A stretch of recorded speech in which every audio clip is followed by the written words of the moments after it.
लावो नैया काहे डरे आगे लावो नैया काहे डरे आगे लावो नैया काहे डरे आगे लावो नैया काहे डरे ऐसी आगे लावो नैया के बच्चे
नैया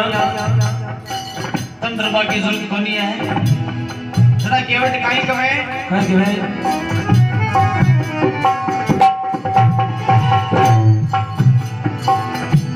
चरण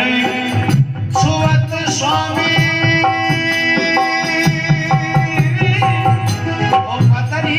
भी उड़ गई चरण स्वामी और पत्नी भी गई तो कैसे बचे कैसे बचेगी